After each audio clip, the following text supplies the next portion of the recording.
Nakatira sa isang maliit na barangay sa Davao na kung tawagin ay Agdao, ang 11 taong gulang na bata na si Boyet. Ang kanyang lolo Efren na isang kilalang albularyo, ang tanging kasama na lang niya sa buhay matapos na maghiwalay ang kanyang mga magulang nung siya ay 4 na taong gulang pa lamang. Ganun pa man, kahit lumaking walang magulang, ay busog pa rin sa pagmamahal si Boyet mula sa kanyang lolo. Sa paaralan ay hinahangaan siya dahil sa talas ng kanyang isip at talino. Madalas ay nasa lumang silid-aklatan siya at nagbabasa ng mga aklat. Pakiramdam kasi ni Boyet ay napupunta siya sa iba't ibang lugar at mundo sa tuwing nagbabasa siya ng mga kwento. Ngunit kung may isang bagay na hindi gusto ng marami kay Boyet, yun ay ang pagiging pilyo at makulit niya. Dala na rin ng kanyang pagiging bata, kaya naging ugali na niya ang pagiging matigas ang ulo at mapaglaro sa ibang tao, lalo na sa mga nakakatanda sa kanya. Tuwing walang pasok sa paaralan, madalas ay nasa gubat si Boyet at naninirador siya ng mga ibon. Bukod sa pagbabasa, ay yun ang isa sa mga paborito niyang gawin. Isang tanghali ng Sabado, hindi mapakali si Boyet sa loob ng kanilang munting kubo. Wala siyang pasok sa eskwela, kaya sabik siyang lumabas at maglaro.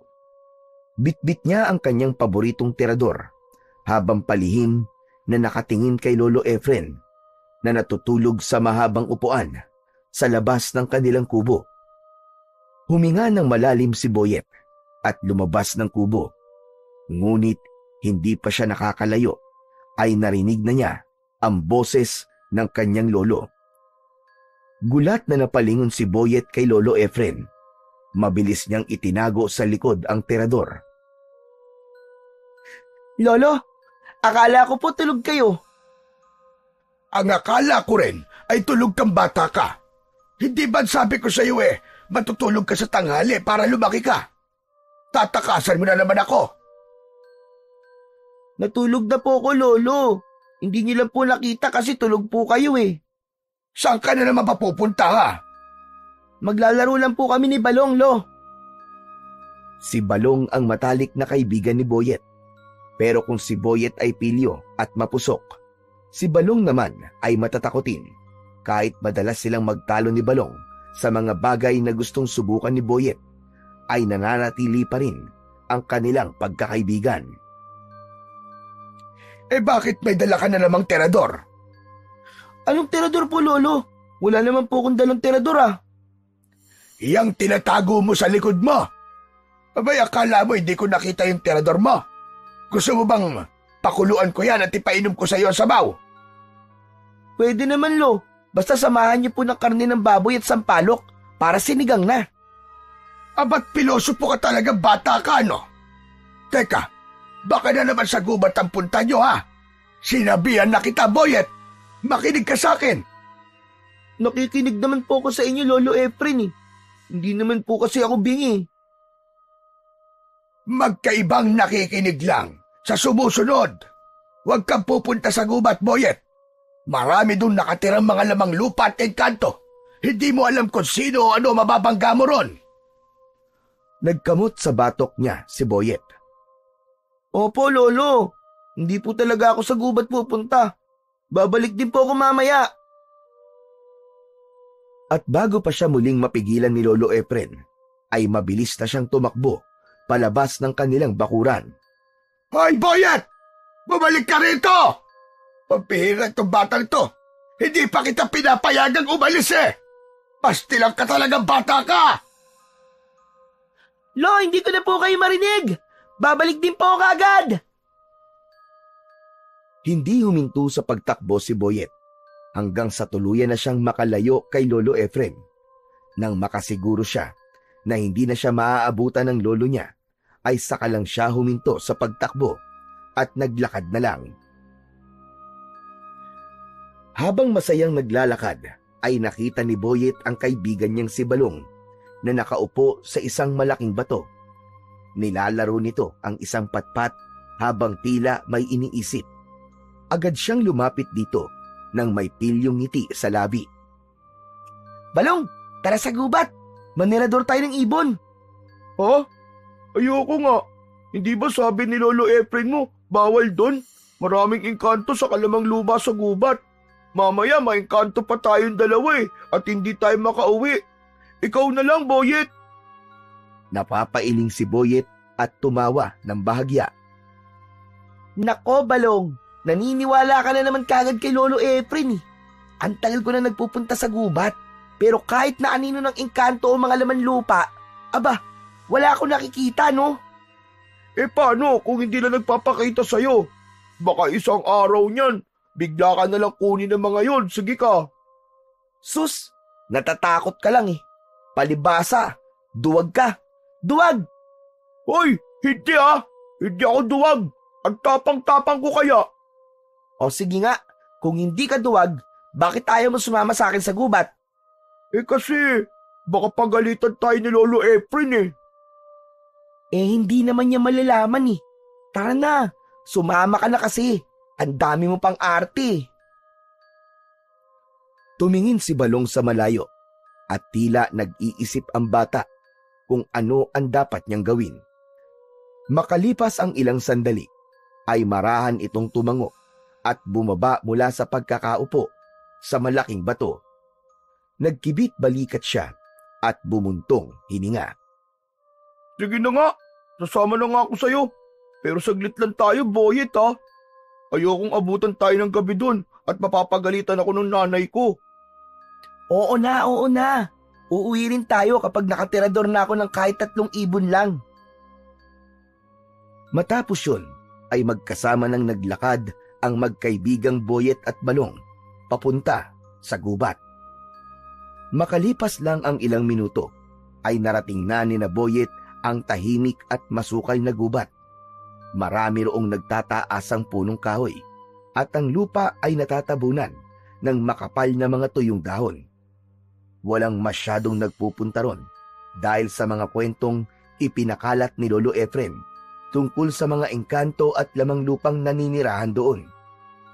Dahil sa pagiging kilalang albularyo ng matanda, marami ang naniwala at iniwasan ang gubat na yon. Pero para kay Boyet, may kung anong humahatak sa kanya papunta sa gubat. Pagdating sa isang bahaging may mga mabababang puno, agad na inihanda ni Boyet ang kanyang terador. Kumuha siya ng isang maliit na bato at tahimik siyang nagmasid upang maghanap ng ibon sa paligid. Napansin niyang may ilang maya na namamahinga sa isang payat na sanga. Nakangisi niyang ipinasok ang bato sa goma ng terador. Dahan-dahan niyang hinila ang goma at sinigurado niyang nakatutok ng tama yon sa mga ibon. Sa kanya pinakawalan ang bato. Lumagpas lang ang bato sa ibon at nagliparan yon palayo.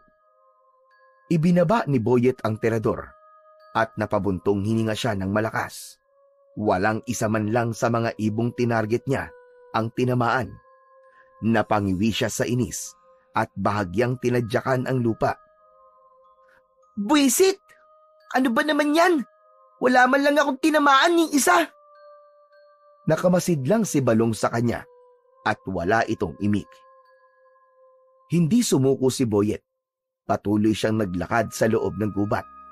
Nakasunod lang sa kanya ang kaibigan niyang si Balong. Makalipas ang ilang minuto, nakahanap si Boyet ng panibagong target. Isang grupo ng maya na dumapo sa isang mababang sanga. Mabilis niyang hinugot ang kanyang terador. Nilagay ang bato at tinutok yun ng maayos sa mga ibon. Sa isang iglap, pinakawalan niya ang bato at isang ibon ang bumagsak sa lupa, habang ang iba naman ay lumipad na palayo. Umikot ang mata ni Boyet sa paligid at agad siyang dumampot ng isa pang bato. Nang makakita siya ng isa pang ibon sa isang puno, ay tinirador niya yon. Tinamaan din yon at bumagsak sa lupa. Masayang naglakad si Boyet at hindi nagtagal ay napabaksak niya sa lupa ang pangatlong ibon gamit ang kanyang terador. Ayos! Ang galing ko talaga! 3 na! Ang galing ko talaga manirador ng ibon. Nakita mo ba yon, Balong? Oo, nakita ko. Hindi naman ako bulag eh. Eh di kung ganun, uuwi na tayo. Sabi mo kanina kapag 3 na ang nakuha mo, ay uuwi na tayo. Ngumisi lang si Boyet at umiling. Mamaya na! Ikaw naman ang aga-aga pa eh. Sayang naman yung oras. Saka ngayon pa lang ako ginaganahan eh. Napabuntong hininga si Balong at nagpatuloy sila sa paglalakad. Hindi na namalayan ni Boyet ang paglipas ng oras. Maya-maya pa ay nagulat siya nang biglang dumikit si Balong sa kanya at humawak sa kanyang braso.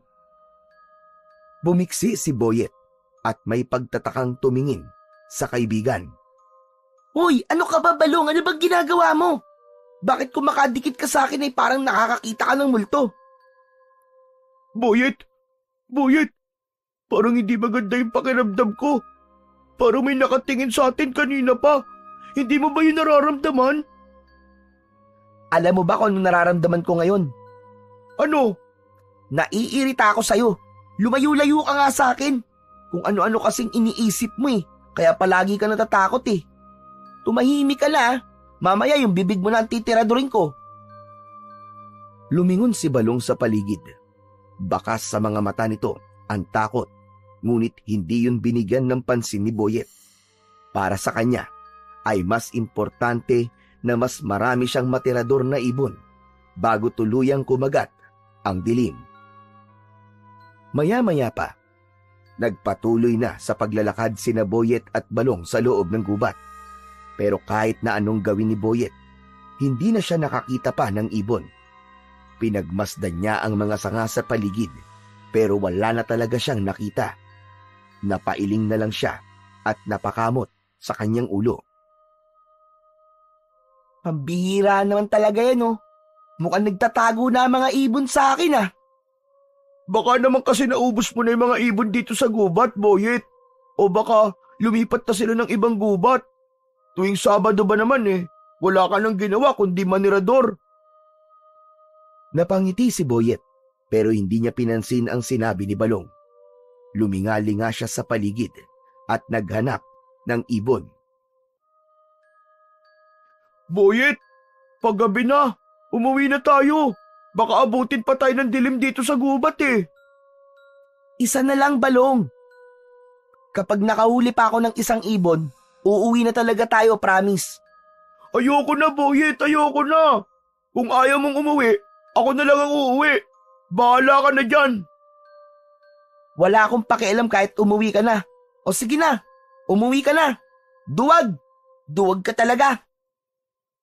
Hindi man lang tumingin si Boyet kay Balong dahil abala ang mata niya sa paghahanap ng ibon. Napabuntong hininga si Balong at tinalikuran na ng tuluyan si Boyet. Ngunit bago pa ito makalayo, ay nagulat si Boyet nang biglang sumigaw at umatras si Balong. Boyet! Boyet, may maligno! Mabilis na lumingon si Boyet, pero imbis na kung anong nakakatakot na nilalang ang makita niya, ay si Lolo Efren ang nakita niya. Agad niyang nilapitan si Balong at binatukan ito. Aba, hindi yan maligno. Si Lolo Efren yan eh. Eh, nagulat kasi ako eh. Akala ko maligno. Nanginginig pa si Balong habang nakatingin kay Lolo Efren na mabigat ang tingin sa kanila. Mabagal itong lumapit at kahit hindi pa ito nagsasalita, ramdam na nilang dalawa ang galit nito. Maligno talaga, Balong! Pasensya na po, Lolo Efren. Nagulat po kasi ako sa inyo eh. Bigla na lang po kayong sumulpot. Tumingin si Lolo Efren kay Boyet at umiling. Sabi ko na nga ba't dito ang punta mo, Boyet? Hindi ako nagkamali ng hinala. Ang titigas talaga ng ulo nyo. Hindi ba sinabi ko na huwag kayong pupunta rito sa gubat? Paulit-ulit ko nang ipinaliwanag sa inyo na delikado ang lugar na ito. Pero Lolo, wala naman pong engkanto rito eh. Matagal na po ako nagpupunta dito sa gubat pero wala naman po ako nakikitang kung ano man. Tama na yan! Tama na! Sumasagot ka pa! Umuwi na kayo! Ngayon din! Naikuyom ni Boyet ang kanyang mga kamay bilang pagtutol sa sinabi ni Lolo Efren. Pero wala siyang nagawa kundi sundin ang matanda kahit labag sa loob niya. Tahimik siyang naglakad pauwi kasama ang kaibigang si Balong, habang si Lolo Efren naman ay nasa likuran lang nila. Kinagabihan, tahimik ang buong kubo habang sabay na kumakain sina Boyet at Lolo Efren ng hapunan. Ang maasim at mainit na sinigang na bangus ay nagbigay ng init sa malamig na gabing yon. Pero hindi yun sapat para mapawi ang bumabagabag sa isip ni Boyet. Matagal niya nang pinag-isipan ang sinabi ng kanyang lolo tungkol sa gubat, pero hindi pa rin siya kumbinsido. Kaya naman, nagpasya na si Boyet na basagin ang katahimikan sa pagitan nila ng kanyang lolo. Lolo, paano niyo po nalaman na maraming engkanto at lamang lupa po dun sa gubat? Bakit mo naman tinatanong? Kasi po, ilang beses na po akong pumupunta ron pero kahit kailan po, wala po talaga akong nakikita o nararamdaman na kakaiba. Kung talagang may lamang lupa o engkanto po doon, bakit hindi ko po sila nakikita? Kahit isang beses man lang. Hindi agad sumagot si Lolo Efren. Kumuha ito ng isang piraso ng bangus at nilagyan ng konting sabaw ang kanin bago sumubo. Napabuntong hininga si Lolo Efren at saka tumingin kay Boyet. Ayoko na magpaliwanag pa, Boyet. Pero tandaan mo, hindi basta-basta nagpapakita ang mga yon. Hindi mo alam kung kailan mo sila matatapakan o masasaktan nang hindi mo sinasadya. At kapag nangyari yon, sigurado kung may masamang mangyayari sa'yo. Yun ang iniiwasan kong mangyari. Dahil may mga lamang lupa na malupit kapag nagparusa at hindi kaya ng kaalaman ko sa panggagamot. Pero Lolo, paano niyo po nalaman na may mga ganun nga sa gubat? May nakita na po ba kayong engkanto o kaya ay lamang lupa doon? Hindi na mahalaga kung paano ko nalaman. Ang mahalaga, sundin mo ang sinasabi ko sa'yo. Huwag ka nang babalik sa gubat na yon kahit kailan. Alam ni Boyet na hindi na niya mapipilit pa ang kanyang lolo. Tumango na lang siya at nagpanggap na sang-ayon sa sinabi nito. Opo, Lolo. Hindi na po ako babalik sa gubat. Promise. Aasahan ko ang pangako mong yan, Boyet. O sige na, tapusin mo na yung pagkain mo at pagkatapos maghugas ka na ng pinagkainan natin. Ipinagpatuloy ni Boyet ang pagkain, ngunit sa isipan niya ay alam niya na hindi pa rin siya hihinto sa pagpunta sa gubat dahil dun lamang niya pwedeng gawin ang pagtirador sa mga ibon. Sa kabila ng pangako ni Boyet na hindi na babalik sa gubat, ay patuloy pa rin siya sa pagpunta ron tuwing wala siyang pasok sa eskwelahan.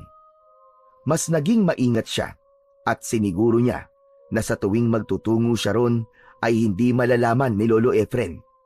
Itinago na rin niya ang kanyang tirador sa likod ng kanilang lumang aparador upang maiwasan ang posibilidad na sirain o itapon yun ng kanyang lolo.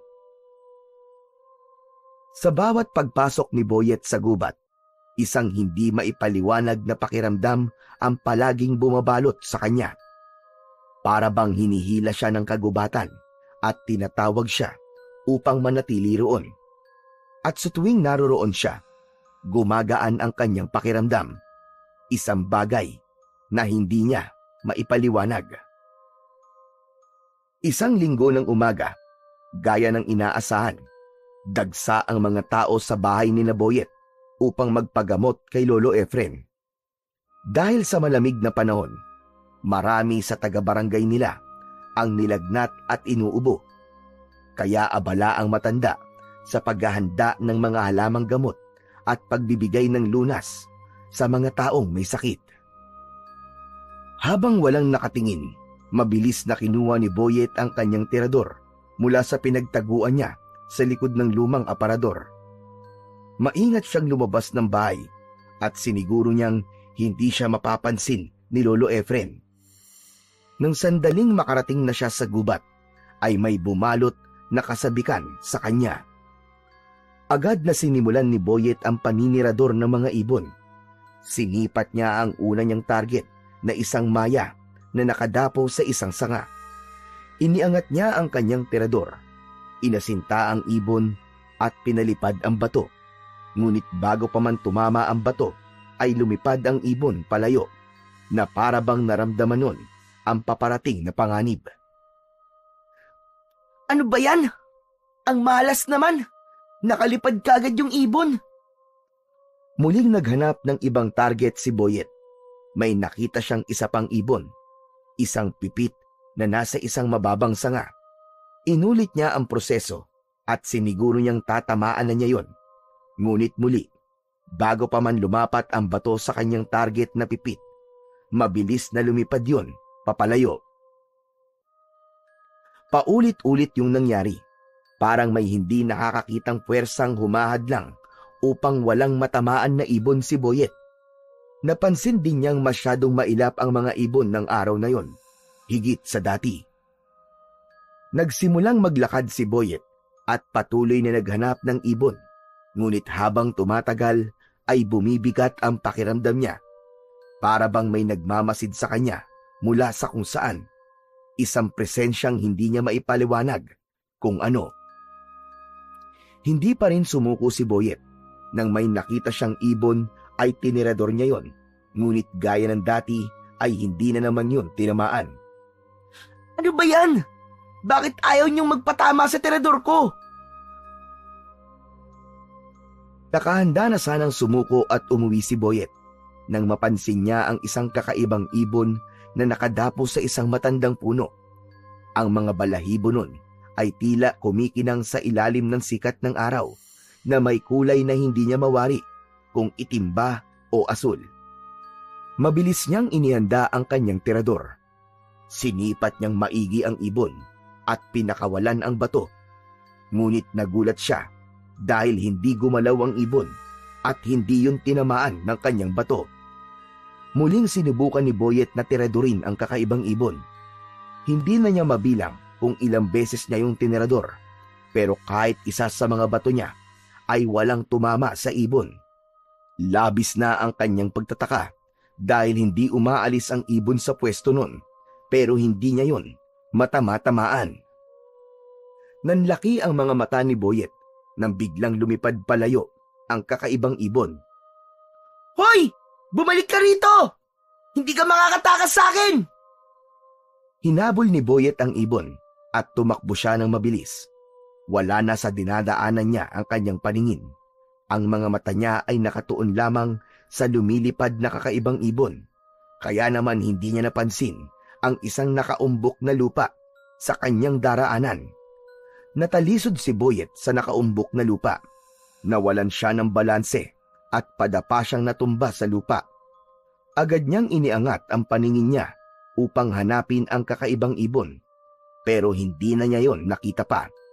Wala na siyang ideya kung saan yun nagpunta o nagtago.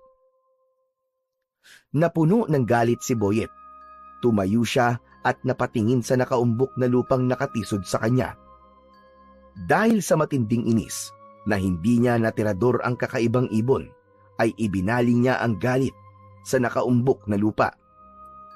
Buwisit ka! Buwisit ka! Ikaw ang may kasalanan kung bakit nawala yung ibon na yun!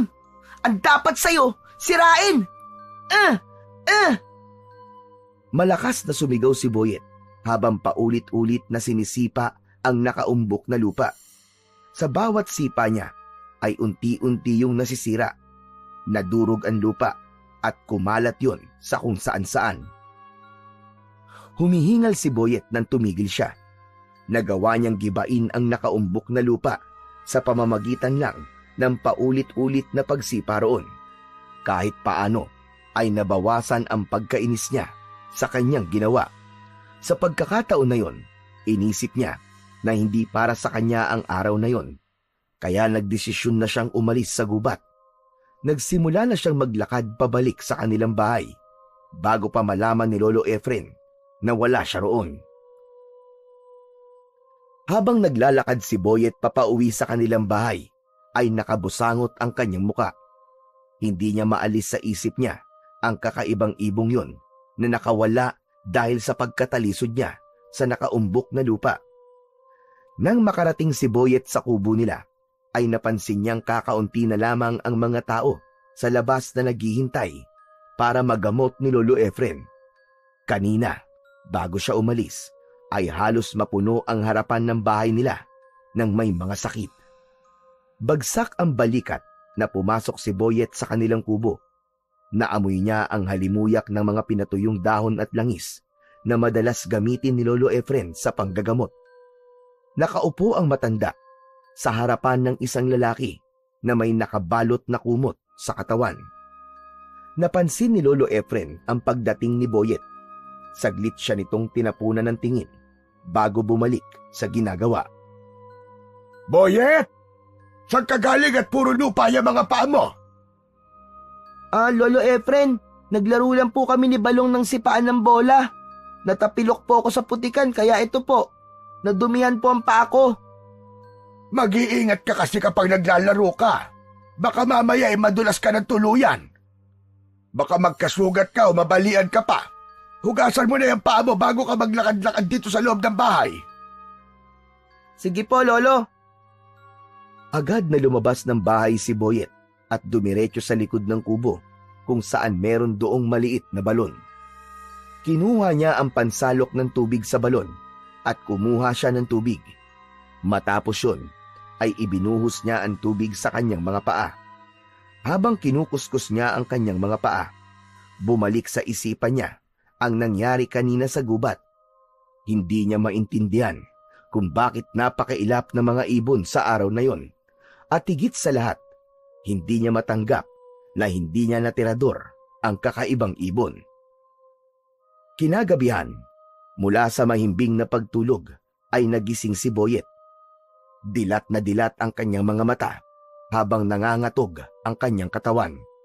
Naramdaman niya ang matinding ginaw na bumalot sa kanya. Para bang ang hangin sa paligid niya ay nagyeyelo at nanunuot yun sa kanyang butot laman. Hinablot niya ang kumot at ibinalot niya ang kanyang sarili, pero hindi yun sapat upang mapawi ang matinding lamig na kanyang nararamdaman. Natigilan si Boyet nang makarinig siya ng maliit at matinis na tawa na parang galing mula sa maliit na tao. Luminga-linga muna siya sa paligid, ngunit wala siyang nakita kundi kadiliman. Patuloy ang pagtawa at umabot na yun sa punto na parang nasa loob na ng tenga niya ang tawa na yun. Napabalikwas si Boyet ng bangon at nanlaki ang mga matang sinipat niya ang madilim na sulok ng kanilang kubo. Ngunit wala pa rin siyang nakita. Sino yan? Sino yan? May tao ba dyan? Sumagot ka! May tao ba dyan? Nawala ng sandali ang tumatawa, pero ilang saglit lang ay muling narinig ni Boyet ang nakapangingilabot na tawa. Parang may isang munting nilalang na naglalaro sa kanyang tenga. Tigilan mo ako! Tigilan mo ako! Tumahimik ka na! Tigilan mo ako! Tinakpan ni Boyet ang kanyang mga tenga, ngunit hindi nawala ang tawa. Para bang mas lumakas pa yun at bumaon sa kanyang isipan. Napasiksik siya sa isang sulok ng banig habang nanginginig at hindi malaman ang gagawin. Tama na! Tama na! Tumahimik ka na! Tama na! Kasunod nun ay nakita ni Boyet na sinindihan ni Lolo Efren ang gasera. Nag-aalala itong lumapit sa kanya. Boyet! Boyet po, ano nangyayari sa'yo? Bakit ka sumisigaw? Lolo, may naririnig po ako. Tumatawa po malit na boses. Parang nasa loob po ng tenga ko. Saglit na hindi gumalaw si Lolo Efren. Maya-maya pa ay marahang idinampi ng matanda ang magaspang nitong palad sa noo ni Boyet. Tapos ay sa kanyang liig. Napakunot ang noo ng matanda. Napakataas ng lagnat mo, Boyet. Baka nagdidelirio ka. Sandali lang at magpapakulo lang ako ng gamot. Mabilis na tumayo si Lolo Efren at nagtungo sa lagayan ng mga halamang gamot. Kumuha ito ng ilang piraso ng dahon para sa pagpapababa ng lagnat at agad itong nagpakulo ng tubig sa maliit na kalan. Matapos yun ay isinali nito sa baso ang pinagpakuluan ng halamang gamot. Lumapit si Lolo Efren kay Boyet at inalalayan siyang umupo. Ubusin mo ito. Makabubuti ito sa'yo para bumaba ang lagnat mo. Walang nagawa si Boyet kundi ang sundin ang utos ng kanyang lolo. Mapait ang lasa ng inumin pero hindi na niya yon ininda pa. Pakiramdam niya ay gusto na lamang niyang magpahinga. Maya-maya pa ay unti-unting bumigat ang talukap ng mga mata ni Boyet nang maubos niya ang ipinainom sa kanya ni Lolo Efren. Hindi niya namalayan ang unti-unting paglaho ng ginaw sa kanyang katawan. Unti-unting humina ang nakakabinging tawa sa kanyang isipan hanggang sa tuluyan siyang makatulog. Kinabukasan ng umaga, maaga ring nagising si Boyet dahil Lunes na naman. May pasok siya sa eskwelahan. Pinakiramdaman niya ang sarili. Dinaman niya ang kanyang noo at leeg. Napangiti siya dahil hindi na siya mainit at napatunayan niya na epektibo talaga ang mga halamang gamot ng kanyang Lolo Efren. Inalis na ni Boyet ang kumot na nakabalot sa kanyang katawan. Ngunit natigilan siya nang makita niya na namamaga ang kanyang mga paa at naging doble ang laki nun. Gumapang ang takot sa buo niyang katawan hanggang sa kumawala sa lalamunan niya ang isang malakas na sigaw. Lolo! Lolo! Lolo, tulungan mo ako, Lolo! Hindi nagtagal ay humahangos na pumasok si Lolo Efren sa kubo. Dumiretso ito sa maliit nilang kwarto. Ano ba nangyari sa'yo, Boyet? Aba, Diyos ko! Ano nangyari sa mga paa mo? Bakit parang paa na yan ng higante? Hindi ko rin po alam, Lolo. Pagising ko po ganyan na yan eh. Lolo, tulungan niyo po ako. Tulungan niyo ako, Lolo. Lumapit si Lolo Efren at tinignan nito ang malaking paa ni Boyet.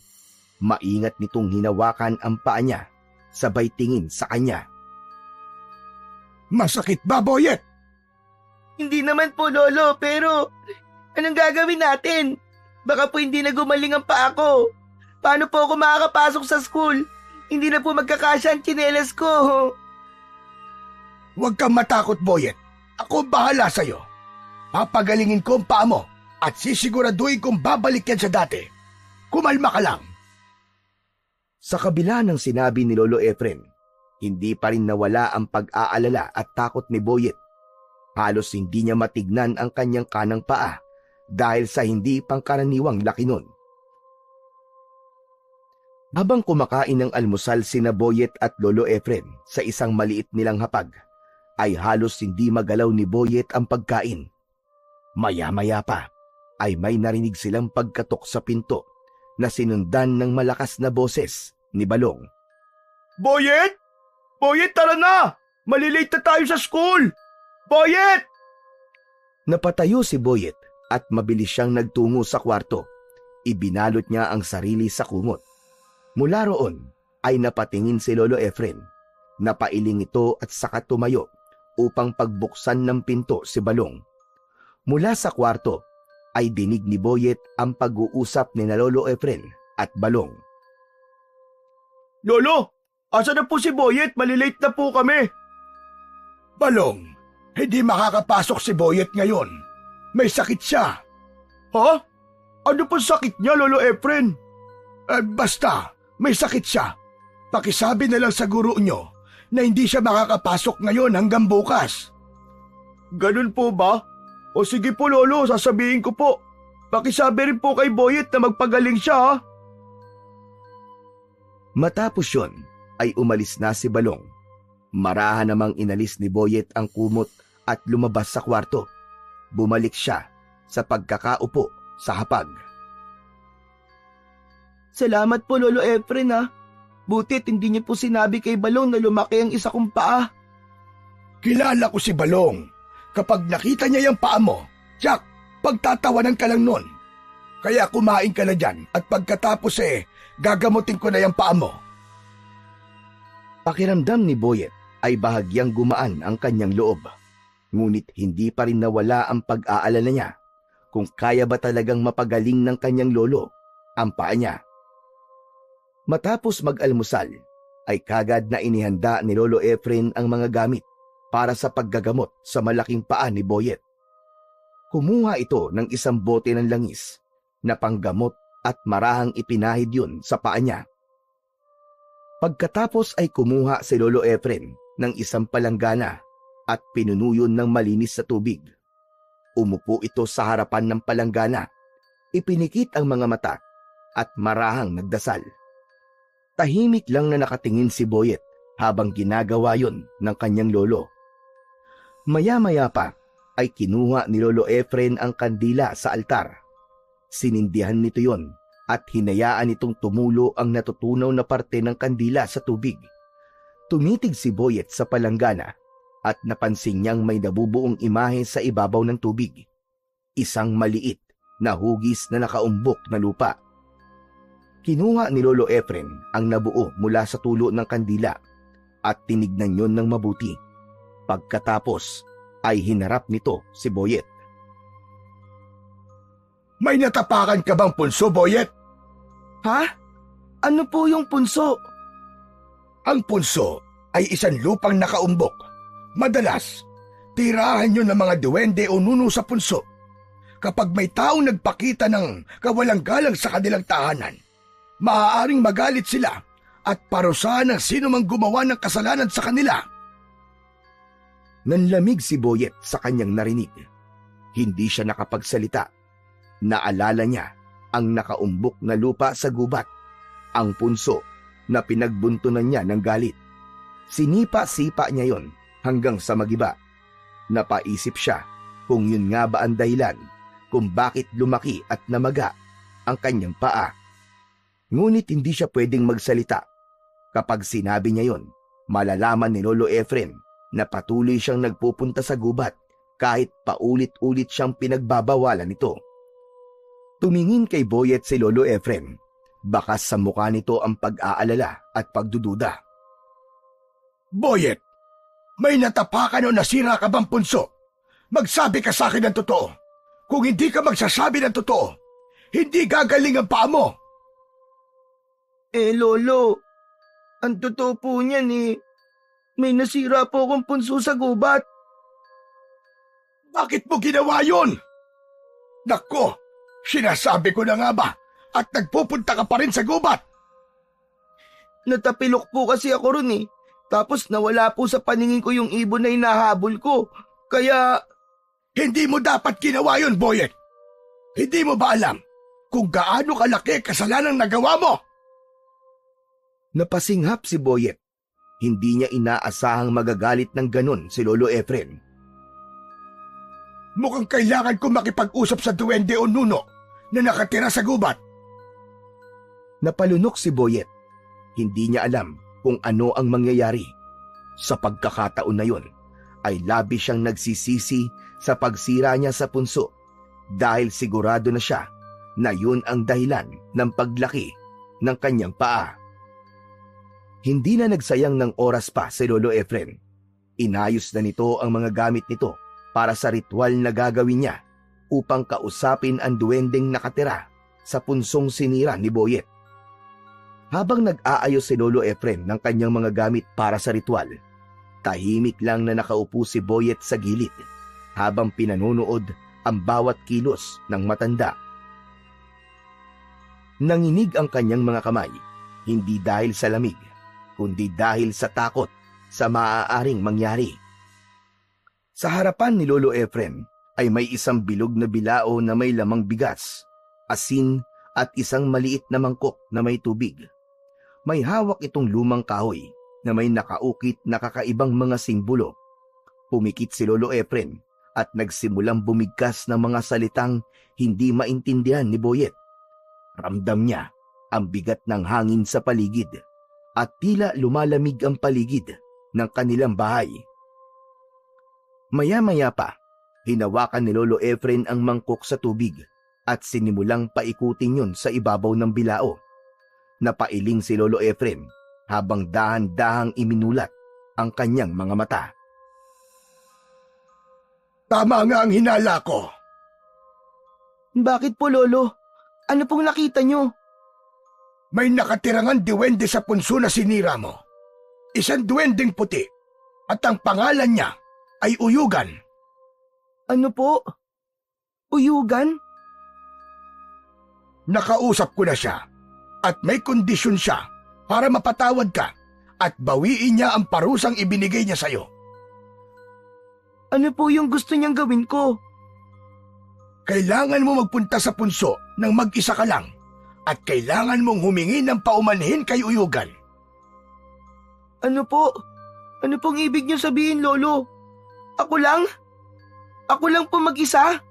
Oo, at kailangan mong gawin yon sa kabilugan ng buwan. Teka, hindi ko po kaya yun, Lolo. Paano po kung may gawin po siya sa akin?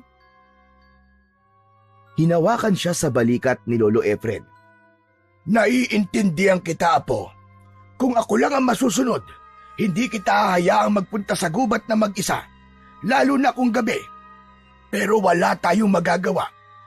Kung hindi mo gagawin ang gusto ni Uyugan, hindi nagagaling ang paa mo at habang buhay mo yang dadalhin. Tamang-tama, Boyet. Bilog ang buwan mamayang gabi. Makinig kang mabuti, Apo. Mapaglaro ang mga diwendeng puti. May posibilidad na subukin ka nila.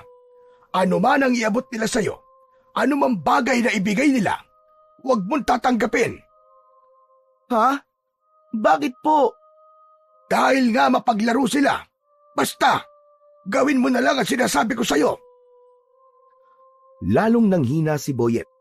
Alam niyang wala na siyang magagawa kundi gawin ang gusto ng diwende dahil kung hindi, baka habang buhay na siyang may malaking paa. At ang mas nakakatakot pa, hindi niya alam kung ano ang naghihintay sa kanya sa gubat mamayang gabi. Pagsapit ng gabi ay hindi mapakali si Boyet.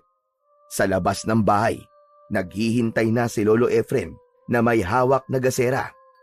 Lumabas na rin si Boyet at nakita niya ang bilog na buwan. Apo, kailangan na natin pumunta. Huwag kang mag-alala. Basta sundin mo lang ang bilin ko, ay walang masamang mangyayari sa'yo. Napalunok si Boyet bago marahang tumango. Sinubukan niyang lakasan ng loob habang naglalakad sila papunta sa gubat. Ngunit hindi niya mapigilan ang panginginig ng kanyang mga kamay. Pagdating nila sa bungad ng gubat, tumigil si Lolo Efren. Hindi na ito nagpatuloy sa paglalakad. Lolo, bakit po kayo huminto? Hanggang dito na lamang ako, Apo. Ano po? Ibig niyo sabihin, hindi niyo po ako sasamahan sa gubat? Hindi pwede, Apo. Yan ang kondisyon ni Uyugan. Kailangan mong gawin ito ng mag-isa. Lalong lumakas ang kabog sa dibdib ni Boyet.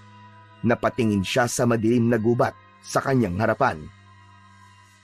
Lolo, paano po kung may gawin po siya sa akin? Huwag kang matakot. Basta pagdating mo sa punso, buong puso kang humingi ng tawad. Kapag nagawa mo na yon, umalis ka na kagad at bumalik sa akin. Lolo, hindi po ba talaga kayo pwedeng sumama? Natatakot po ako eh. Mahinang bumuntong hininga si Lolo Efren at marahang hinaplos ang ulo ng kanyang apo.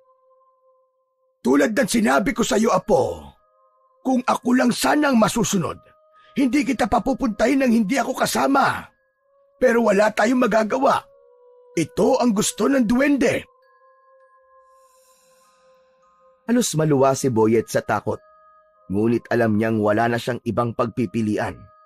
Inabot niya ang gasera at dahan-dahang humakbang papasok sa loob ng gubat Tinahak niya ang daan papunta sa punso. Maya-maya pa ay natanaw na niya ang punso. Lumapit siya roon at agad siyang lumuhod sa harapan ng punso. Pumikit si Boyet. Huminga siya ng malalim at buong pusong nagsalita. Nuno sa punso! Mga duwende! Pasensya na po! Hindi ko po sinasadya! Hindi ko po alam na may nakatira dito! Patawarin niyo po ako! Alisin niyo na po ang parusa niyo sa akin! Ibalik niyo na po sa dati ang paa ko! At nangangako po ako na hindi ko na po uulitin! Habang nakaluhod si Boyet, ay may naramdaman siyang malamig na hangin na tila humaplos sa kanyang buhok. Napatingin siya sa punso at napansin niya ang isang nagliliwanag na bagay sa mismong gitna nun. Para yung maliit na bato na kumikislap sa ilalim ng lupa. Hindi niya maipaliwanag kung bakit, ngunit hindi niya napigilang abutin ito. Dahan-dahan siyang nagukay gamit ang kanyang mga kamay. Marahan niyang tinanggal ang lupa sa paligid ng nagliliwanag na bagay. Pero kahit na anong hukay niya, hindi niya yun mahawakan. Para bang nasa harapan lang niya, ngunit hindi niya yun makuha-kuha. Napakunot ang noo ni Boyet at naghukay pa siya ng mas malalim. Ngunit sa halip na mahawakan ng bagay, bigla siyang kinilibutan nang makarinig ng isang malutong ngunit maliit na tawa mula sa kanyang harapan. Napapitlag siya at napaupo sa lupa. Sa harapan niya ay nakatayo ang isang maliit na nilalang, isang diwende. Ang diwende ay may taas na hindi lalagpas sa isang talampakan. May mahaba at puting balbas ito at ang katawan nito ay balingkinitan. Ang mga mata nito ay kulay ginto na parang kumikislap sa dilim. Anong hinuhukay mo dyan? Batang makulit? Nanlaki ang mga mata ni Boyet at mabilis na umatras palayo sa punso. Ah! Sino ka? Sino ka? Muling tumawa ang duwende. Inilagay nito ang maliit na kamay sa likod na tila isang matandang nagmamasid sa isang pilyong bata. Ikaw to gumuhukay sa punso ko. Pero ako tinatanong mo kung sino ko? Teka, ikaw ba si Uyugan? Aba, kilala mo pala ako. Ikaw siguro ang batang sumira sa bahay ko, no? Pasensya na po. Hindi ko po sinasadya. Hindi ko po alam na may nakatira pala dito. Ngunit hindi pinansin ni Uyugan ang kanyang paghingi ng tawad. Sa halip, tumingin ito sa punso at muling tumawa ng mahina. Sabihin mo nga bata, ano bang hinuhukay mo riyan? Kasi may nakikita po akong ilaw sa ilalim ng punso. Parang isang maliit na bato na nagliliwanag. Ano? Nakikita mo ang liwanag sa aking punso? Opo, nakikita ko nga po. Muling napatingin ang diwende sa punso. Saka bumalik ang tingin nito kay Boyet na may halong pagtataka. Pambihira! Hindi maaaring makita yun ng basta-bastang tao.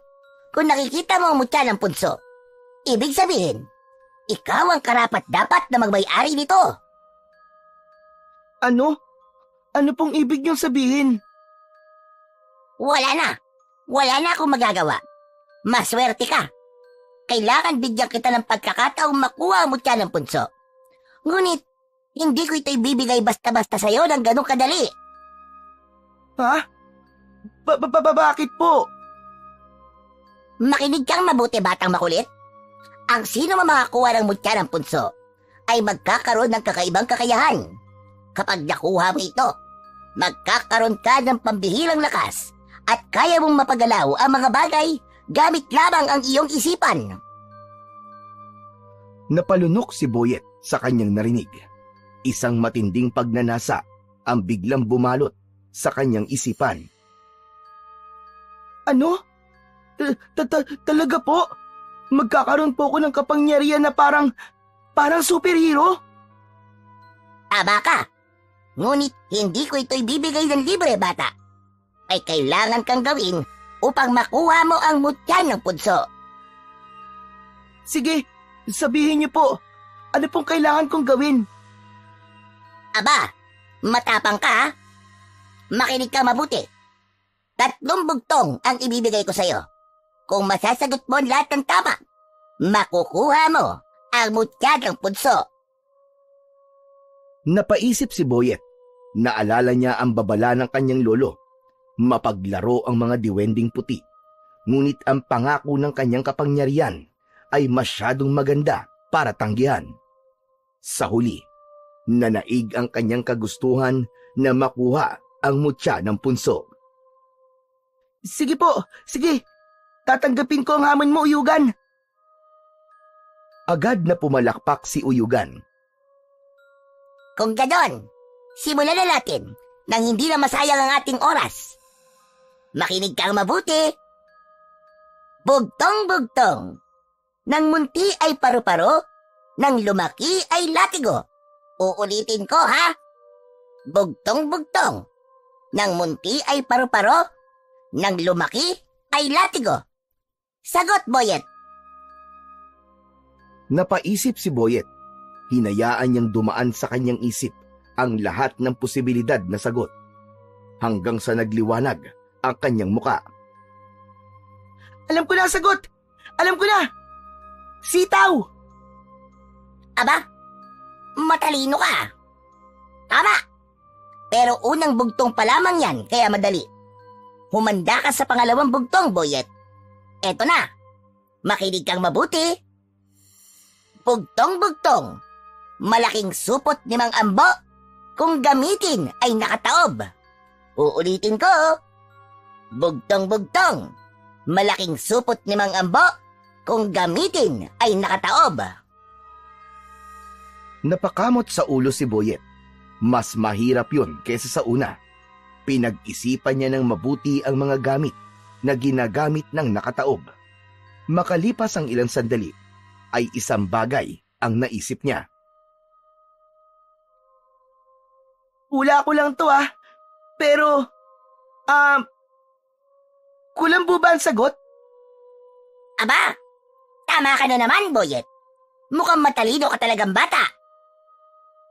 Mahilig po kasi akong magbasa. O sige. Narito na ang pangatlo at panghuling bugtong. Tandaan mo, kapag hindi mo ito nasagot ng tama, ay hindi mo makukuha ang mutya ng punso. Handa ka na ba, bata? Sige, handa na ako, Uyugan. Heto na, sasabihin ko na sa'yo. Makinig kang mabuti. Dahil ito ang pinakahuling hugtong at pinakamahirap sa lahat at kailangan mo tong masagot ng tama. Heto na. Bugtong-bugtong. Mahaba, matigas. Kapag isinubo, ay kumakatas. Uulitin ko. Bugtong-bugtong. Mahaba, matigas. Kapag isinubo, ay kumakatas. Sagot, Boyet. Napalunok si Boyet. Mas mahirap yun sa naunang dalawa. Ngunit hindi siya sumuko dahil determinado siyang makuha ang mutya ng punso. Hindi niya sasayangin ang pagsagot niya ng tama sa dalawang naunang bugtong. Matagal na nag-isip si Boyet at ang tumatakbo sa isip niya ay pagkain na kumakatas. Maya-maya ay napangiti si Boyet kay Uyugan. Aba, teka. Anong ibig sabihin ng ngiting yan, bata? Kung alam mo na at sagot, ay magsalita ka na. Sabihin mo na.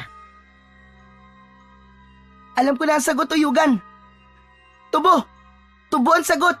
Kasi kapag kinakagat yun, di ba? Kumakatas. Ay, nako. Matalido ka nga talaga. Tama ka na naman. Masyado kitang minaliit at hindi pa rin ako makapaniwala na ikaw ang pinili ng mutya na magmay-ari nito. Pero tulad ng ipinangako ko sa'yo, maaari mo nang kunin ang mutya ng punso. Ikaw na ang nagmamay-ari nito. Masayang kinuha ni Boyet ang mutya. Sa pagkakataong yun, ay madali niya na yung nakuha. Agad niyang dinampot ang mutya ng punso at pinagmasdan. Isa yung maliit na itim na bato, ngunit sa loob ay parang may nakakulong na liwanag na kumikislap-kislap. Napakaswerte mong talaga. Lagi mo lang itong tatandaan, bata. Gamitin mo lang ang mutya ng punso sa kabutihan. At huwag na huwag mong hahayaan na mapasakamay ito ng iba. Lalong-lalo na ng may masamang hangarin. Opo, tatandaan ko po yan palagi, pangako po. Pero, ano po bang mangyayari sa paa ko? Gagaling na rin po ba ito? Huwag kang mag-alala, bata. Bukas ng umaga, tuluyan ang gagaling ang iyong paa. Sana'y maging leksyon na sa'yo ang nangyari sa'yo. Hindi porkit hindi mo kami nakikita, ay hindi na kami bahagi ng mundong ito. Maging mapagmatsyag ka at talasan mo ang iyong pandama at respetuhin mo ang lahat ng nasa iyong paligid. Huwag na huwag ka lang uulit. Oo, pinapangako ko, Uyugan. Maraming salamat. O sige na, bata, makakalis ka na. At huwag mong kalilimutan ang aking mga sinabi. Unti-unting nawala ang diwende sa harapan ni Boyet. Isang malaking ngiti ang sumilay sa labi niya bago siya nagsimulang maglakad palabas ng gubat. Nadala ang mutya ng punso. Makalipas ang ilang minuto ng paglalakad, ay natanaw na ni Boyet si Lolo Efren sa hindi kalayuan. Medyo binilisan niya ang pagakbang at kahit nahihirapan siyang maglakad dahil sa malaki niyang paa, nang makalapit siya sa lolo niya, ay agad na bumakas ang pag-aalala sa mukha nito. Bakit ang tagal mo makabalik, Boyet? Kanina pa ako nag-aalala sa'yo. Pasensya na po, Lolo. Medyo naligaw po kasi ako eh. Ganun ba? O siya, hayaan mo na. Ang mahalaga ay nakabalik ka ng maayos. Nakahingi ka ba ng tawad sa punso? Opo, sinabi ko po na hindi ko po sinasadya. Sana po gumaling na po ang paa ko. Wala na tayong magagawa kundi ang maghintay. Kapag nagising kang magaling na ang paa mo, ibig sabihin, tinanggap nila ang paghingi mo ng tawad. Tahimik na tumango si Boyet. Ramdam niya pa rin ang bigat ng mutya sa kanyang bulsa. Pero hindi niya sinabi sa lolo niya ang tungkol doon. Tara na po, Lolo. Umuwi na po tayo. Medyo napagod po ako eh. Oo nga, sige na. Para makapagpahinga na rin tayo. Sabay silang naglakad palayo sa gubat. Hindi na lumingon si Boyet, pero ramdam niya pa rin ang presensya ng mahiwagang lugar sa kanilang likuran. At ang bigat ng responsibilidad na kaakibat ng mutya ng punso na ngayon ay nasa kanyang mga kamay na. Maagang nagising si Boyet kinabukasan. Pagmulat ng kanyang mga mata, agad niyang naalala ang nangyari kagabi. Ang punso, ang diwending si Uyugan, at ang mutya. Napabangon siya bigla at napatingin sa kanyang paa. Namilog ang mga mata niya dahil bumalik na sa normal ang kanyang paa. Napangiti siya ng malawak at tumalon siya mula sa papag sa labis na saya. Kinuha ni Boyet ang mutya sa kanyang bulsa at pinagmasdan yun ng maigi. Naghanap siya ng lumang pisi sa baul at maingat na itinali ang mutya gamit ang pisi. Nang matapos, agad niya yung isinabit sa kanyang leeg. Nang lumabas siya ng silid, ay naamoy niya ang nilulutong pritong tuyo ni Lolo Efren. Nang dumulog siya sa hapag, ay naghanda na si Lolo Efren ng almusal. Lolo! Tignan niyo po oh! Magaling na po ang paa ko! Bumalik na po sa normal! Aba, oo nga no. Salamat naman at tinanggap ng duwende ang paghingi mo ng tawad. Makapapasok ka na rin sa paaralan bukas. Kaya nga po, Lolo eh. Mabuti na lang at bilog po ang buwan kagabi kasi kung hindi, baka maghintay pa po tayo na matagal bago gumaling ang paa ko. Magsasalita pa sana si Lolo Efren, pero napansin ni Boyet na bigla itong natigilan. Bahagyang nanlaki ang mga mata nito Boyet, ano yung suot mo sa leeg mo? Saan mo nakuha yan? Ito po ba? Napulot ko lang po kagabi sa gubat. Ang ganda po kasi kaya ginawa ko pong kwintas. Hindi kumibo si Lolo Efren. Tinitigan lang siya nito ng matalim na waring sinusuri kung nagsasabi ba siya ng totoo o hindi. Maya-maya pa, bumuntong hininga ang matanda at mas lalong tumilim ang titig sa kanyang apo. Magsabi ka ng totoo, Boyet. Ibinigay ba yan sa'yo ng duwende o ng kahit na anong lamang lupa kagabi nung nagpunta ka sa gubat? Napalunok si Boyet. Alam niyang hindi siya makakalusot sa lolo niya. Sa huli, tumango siya at nagdesisyon na sabihin ang totoo. Opo, Lolo. Si Uyugan po ang nagbigay po sa akin ito. Ano ba sinabi ko sa'yo, Boyet? Huwag kang tatanggap ng kahit na ano mula sa duwende o sa kahit na anong lamang lupa sa gubat. Pero wala naman po masamang nangyari sa akin, Lolo eh. Saka, nakuha ko pa po ang mutya ng punso. May kapangyarihan po ito. Boyet, hindi mo alam kung ano ang pinasok mo. May mas malalim na dahilan kung bakit ayaw kitang magpunta sa gubat. Ano po bang ibig niyong sabihin doon, Lolo? Muling bumuntong hininga si Lolo Efren bago muling nagsalita. Nung bata pa ako, may isang matandang duwende na nagpakita sa akin sa gubat. Inalok niya ako ng mutya ng punso, gaya ng ginawa ni Uyugan sa'yo. Pero alam kong may kaakibat yon na mabigat na responsibilidad. Kaya tinanggihan ko yon. Ang sabi ng matandang duwende, gagawa siya ng paraan para mapunta ang mutya sa isa sa mga magiging kadugo ko. Dahil kailangan mapunta ito sa nararapat, sa isang taong may kakayahang gamitin ito upang labanan ang mga kasamaan.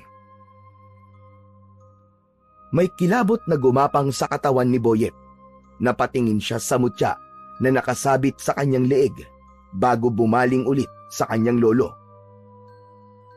Ibig sabihin po, makikipaglaban po ako sa mga masasama? Tama ka, Boyet.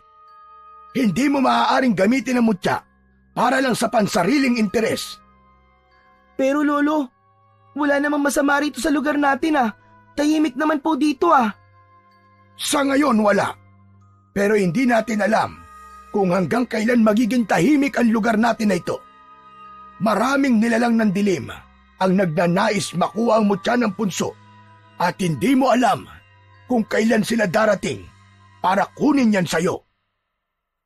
Ano po? Pupuntahan po nila ako at kukunin tong mutya.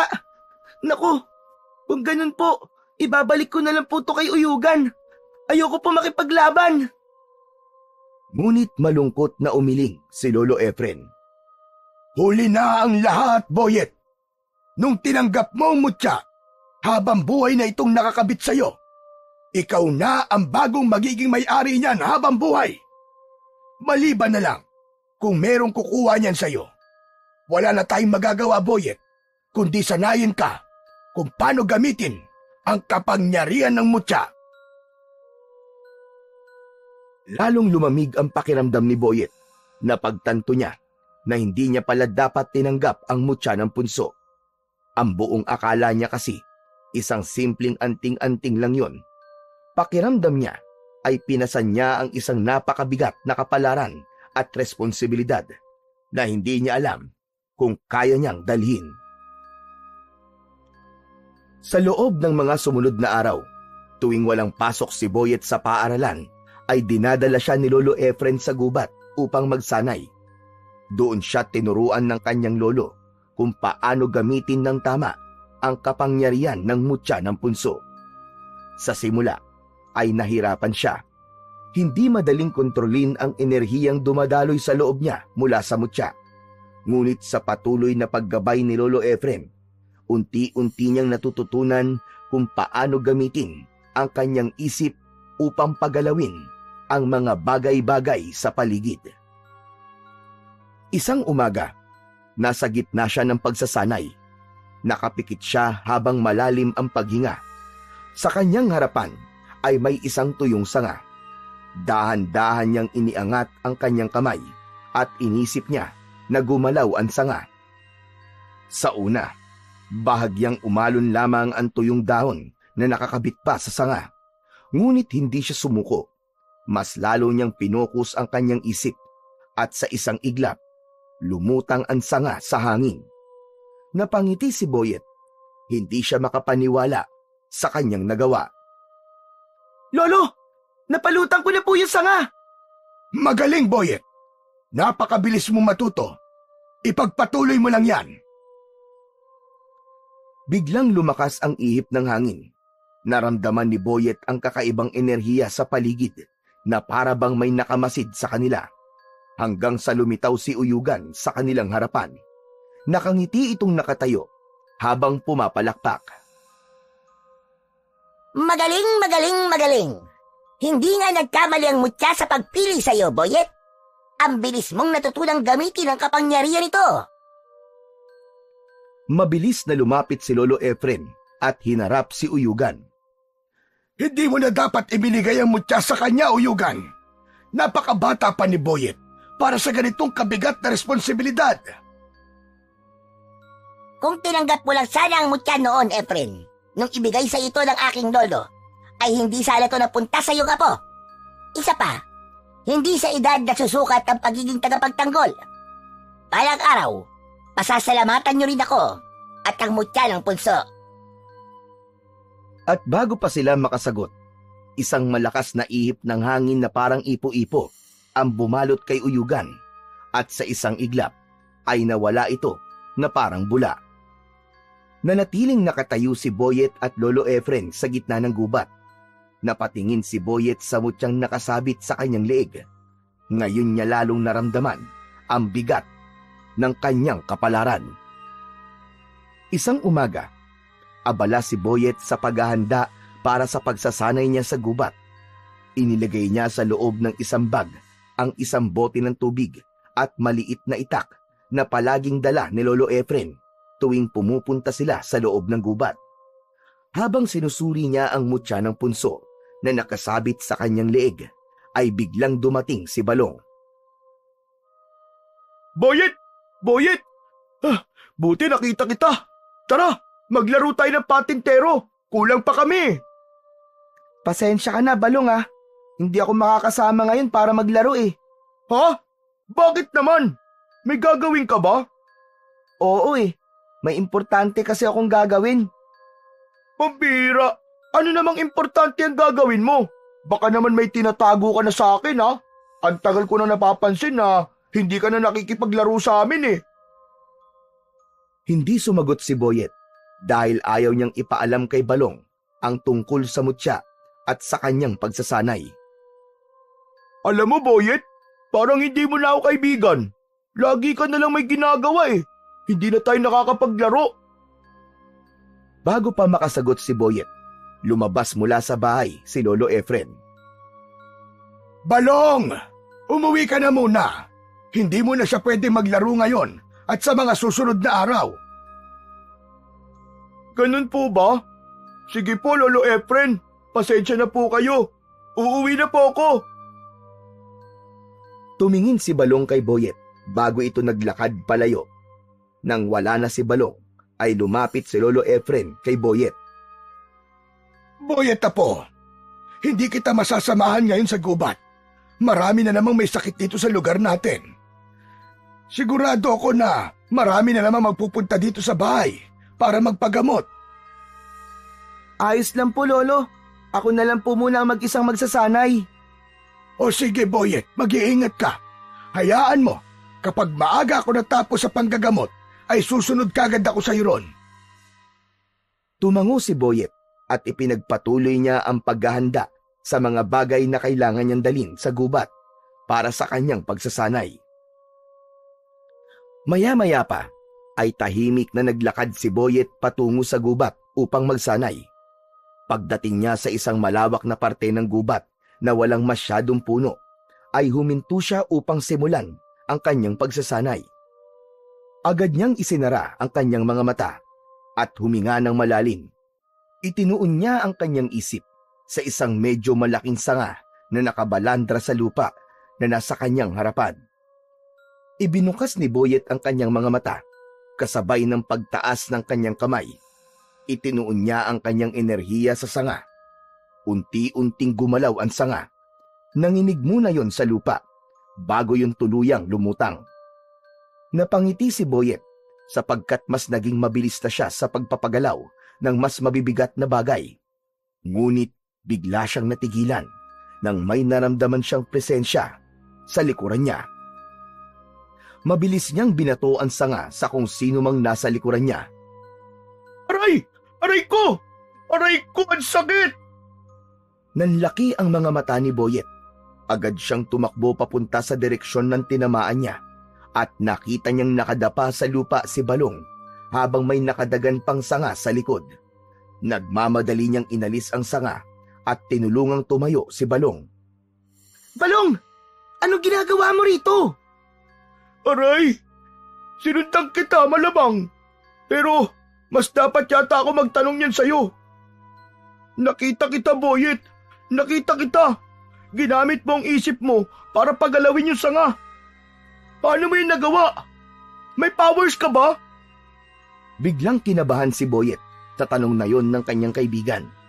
Alam niya na walang dapat ibang makaalam ng tungkol sa mutya maliban sa kanila ni Lolo Efren. Ha? Teka, ano ba sinasabi mo? Namamalikbata ka lang siguro, Balong. Baka naman nahipan lang ng hangin yung sanga kaya gumalaw. Hindi mo ako manloloko. Hindi ako bulag, no? Kitang-kita ko kaya. Ikaw ang may kagagawan nun. Umamin ka na lang kasi. Kitang-kita na nga kita eh. Alam ni Boyet na wala na siyang ibang pagpipilian. Bumuntong hininga siya at seryosong tumingin sa kaibigan niyang si Balong. Ano ba naman yan? Nabuking na ako. Balong, huwag kang maingay ha. Oo, tama ka. Ako nga nagpagalaw sa sanga. May kapangyarihan na ako ngayon. Ha? Sinasabi ko na nga ba eh. Pero paano ka nagkaroon ng kapangyarihan? Hinawakan ni Boyet ang mutya sa kanyang leeg at marahang itinaasyon upang ipakita kay Balong. Ito ang mutya ng punso. Dahil dito, nagkaroon ako ng kakayahan na kontrolin ng ilang bagay gamit lang ang isip ko. Bukod doon, ay naging malakas din ako simula na mapunta sa akin to. Ano? Ibig sabihin parang may superpowers ka talaga? Superhero ka na? Ang astig yan, Boyet! Ang astig mo! Mabilis na tinakpan ni Boyet ang bibig ng kaibigan. Ano ba? Huwag kang maingay. Wala kang dapat pagsabihan nito, Balong ha. Kahit kanino, huwag mong sasabihin. Naiintindihan mo ba? Sikreto lang natin to. Ikaw, ako at si Lolo Efren lang ang nakakaalam nito. Maliwanag ba? Inalis agad ni Boyet ang kamay niya sa bibig ng kaibigang si Balong. Inamoy niya ang kamay niya at napangiwi siya. Walang ya, Balong. Nagtoothbrush ka ba? Ang bahaw ng bibig mo. Amoy sama ng loob. Kasi hindi ako nagtutoothbrush kapag walang pasok sa school eh. Pero pangako, wala talaga akong pagsasabihin ng sikreto natin. O sige, aasahan ko yan, Balong ha. Kapag ito nalaman ng iba talaga, wala akong ibang pagbibintangan, kundi ikaw lang, Balong. Oo na. Sadali lang. Pero, pwede ba kitang panoorin habang ginagamit mo yung mutya ng punso? O sige, pero diyan ka lang sa tabi ha, at wala kang gagawing kalokohan. Oo. Basta, huwag mo lang din ako ulit babagsakan ng sanga ha. Ang sakit eh. Napangiti ng malapad si Balong. Lumayo ito kay Boyet at napailing na lang siya. Maya-maya pa ay bumalik na si Boyet sa kanyang pagsasanay habang pinanonood siya ni Balong na tuwang-tuwa sa kanyang kapangyarihan. Isang gabi, magkasamang naglalakad sina Boyet at Lolo Efren mula sa isang burol sa kabilang baryo. Nasabi na ni Boyet kay Lolo Efren na alam na ni Balong ang tungkol sa mutya ng punso. Ayon kay Lolo Efren, dapat ay mas maging maingat na sila sa susunod na wala ng ibang makakaalam ng kapangyarihan ni Boyet dahil habang mas dumarami ang nakakaalam nun ay mas magiging mapanganib naman para sa kanila. Lolo, hindi niyo po ba nararamdaman? Parang ang bigat po ng hangin ngayon. Nakakapanindig balahibo po. Ramdam ko rin, Boyet. Parang merong hindi magandang mangyayari. Pagdating nila malapit sa kanilang baryo, ay may narinig silang sigawan ng mga tao. Sinundan yon ng kalabog na mga pinto at ingay ng mga nawawasak na dingding ng mga bahay. Napansin nilang nagkakagulo ang mga tao sa baryo nila. May ilan na nagtatakbuhan at hindi malaman kung saan pupunta. At doon na nga nila nakita ang isang kakaibang nilalang. Isa yung halimaw na may maitim na balat, mahahabang kuko at pulang mga mata na nagliliwanag sa dilim na animoy nagbabagang apoy. Ang katawan nito ay malaki at ang muka ay parang pinaghalong tao at hayop. Meron yung malalaking pangil at isang mahabang dila na nakalawit mula sa bibig nito. Sinunggaban ng halimaw na yon ang isang matandang lalaki sa daan at itinapon na parang laruan. Pumasok ito sa isang bahay at kasunod nun ay ang malalakas na sigaw ng mga tao sa loob ng naturang bahay. Mabilis na nagtago sina Boyet at Lolo Efren sa likod ng isang sirang kariton. Lolo, ano po yun? Anong klaseng halimaw po yun? Isa yung gabunan. Isang mabangis na uri ng aswang. Mas malakas ito kaysa sa karaniwang aswang at may kakayang makadama ng makapangyariang anting-anting tulad ng mutya ng punso. Lumabas ang gabunan mula sa bahay at tumayo sa gitna ng kalsada. Lumingalinga ito sa paligid at sa isang malalim na nakakapangilabot na boses ay nagsalita ito ng malakas. Kung naririto ka, ang nakakuha ng mutya ng punso, ramdam kong kapangyarihan mo mula rito. Isuko mo na sa akin ang mutya, o kung hindi, ay gabi-gabi akong babalik dito at papatayin ang mga tao sa baryong ito. Nagkaroon ng katahimikan. Wala ni isa mang nagsalita sa mga taong naroon. Pagkatapos ng ilang segundo, isang malupit na halakhak ang umalingaw-ngaw sa buong baryo mula sa gabunan. Maya-maya pa ay bigla na lang itong nawala sa isang iglap lang. Naiwang tulala ang lahat. Ang mga tao'y nanginginig pa rin sa takot habang dahan-dahang lumalabas mula sa kanilang mga pinagtaguan. Hinawakan ni Lolo Efren ang balikat ni Boyet. Tara na, Apo. Bumalik na tayo sa kubo natin. Sa tingin ko ay wala na siya. Hindi na kumibo si Boyet at tahimik na lang na sumunod sa kanyang lolo. Habang naglalakad sila, ay hindi maitago ni Boyet ang takot at kaba na lumukob sa kanya nang maalala niya ang sinabi ng malakas na gabunan kanina. Nang makarating sina Boyet at Lolo Efren sa kanilang kubo, agad na isinara ni Lolo Efren ang pinto at siniguradong nakakandado yon. Ramdam ni Boyet ang bigat ng katahimikan. Naupo si Lolo Efren sa isang upuang kahoy at napabuntong hininga. Kita sa mukha nito ang lungkot at takot. Hindi ako maaaring magkamali, Boyet. Kilala ko ang gabunan na yon. Ano po, Lolo Efren? Ano pong ibig niyong sabihin? Ang gabunang nakita natin kanina, siya ay walang iba kundi si Lakan. Sino po? Sino pong Lakan? Isa siyang napakalakas na gabunan. Nung bata pa ako, sinalanta niya ang baryong ito. Marami siyang pinatay na mga inosenteng tao at yung mga walang laban sa kanyang lakas. Noon pa man, ay hinahanap na niya ang mutya ng punso dahil gusto niyang angkinin ang kapangyarihan nito. Isang gabi, bigla na lamang siyang naglaho. Pero may hinala kong hindi siya tuluyang nawala. Nagkubli lamang siya at naghintay ng tamang panahon upang bumalik.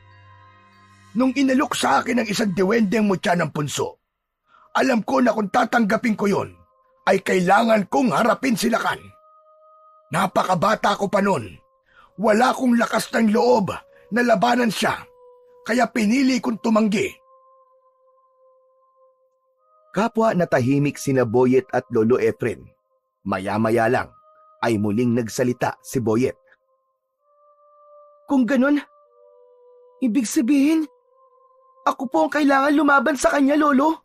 Ako po ang lalaban kay Lakan. Oo, tama ka, Boyet.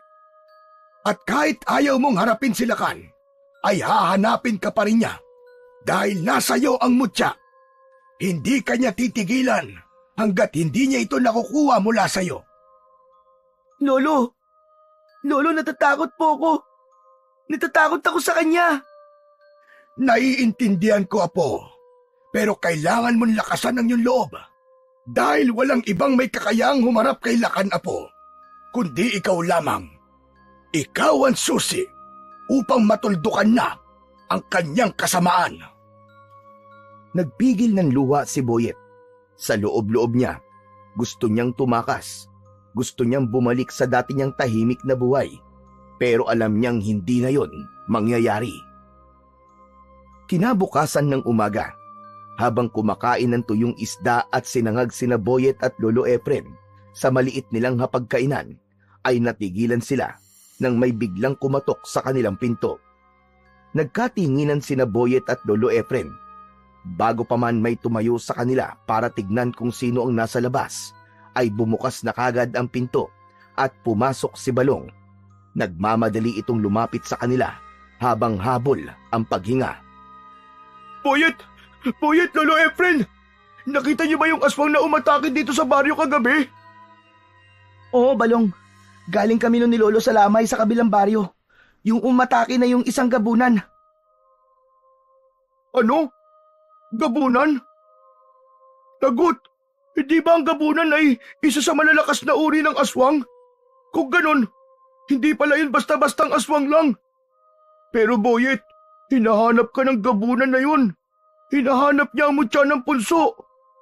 Ano nang balak niyo? Wala kaming balak na ibigay kay Lakan ang mutya ng punso. Kapag napunta sa kanya yon, mas lalakas siya at mas marami pang buhay ang mga nganib. Kung ganun, lalabanan mo siya, Boyet? Napalunok si Boyet. Wala siyang karanasan sa pakikipaglaban sa mga aswang, lalo na sa isang gabunan. Pero alam niyang hindi niya yon matatakasan. Wala na akong pagpipilian, Balong, kundi ang harapin siya at labanan. Kaya sa susunod na umatake siya dito, ay kailangan ko siyang harapin. Napayuko si Boyet dahil sa kabila ng sinabi niya na yon, ay hindi pa rin siya sigurado kung sapat ba ang kapangyarihan ng mutya ng punso upang hindi siya mapatay ni Lakan. Natatakot pa rin siya at pilit na lang niyang nilalakasan ang kanyang loob. Simula noon ay hindi na tumigil ang pag-atake ni Lakan sa baryo ni Boyet. Gabi-gabi, tila isang bangungot na paulit-ulit na bumabalik ang bangis at lupit ng gabunan. Wala itong sinasanto. Mapababae, matanda at bata, lahat ay binibiktima ni Lakan. Marami ng bahay ang nawasak, maraming pamilya ang naulila, at ang takot ay bumalot na sa buong baryo. Sa bawat sigaw ng mga biktima tuwing gabi, ay bumibigat ang dibdib ni Boyet. Alam niyang siya lang ang may kakayahang tapusin ang impyernong yon, pero kahit na anong pilit ni Lolo Efren na lumaban siya, ay hindi niya magawa-gawa. Natatakot si Boyet. Takot siyang harapin ang isang nilalang na kayang pagpira-pirasuhin ang kahit na sinong sumalungat dito. Takot siyang magkamali, matalo at tuluyang mawala sa mundo.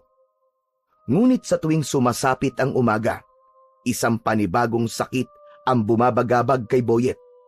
Sa bawat paglabas niya sa kanilang kubo, ay bumubungad sa kanya ang mga bangkay ng ilan nilang kababaryo.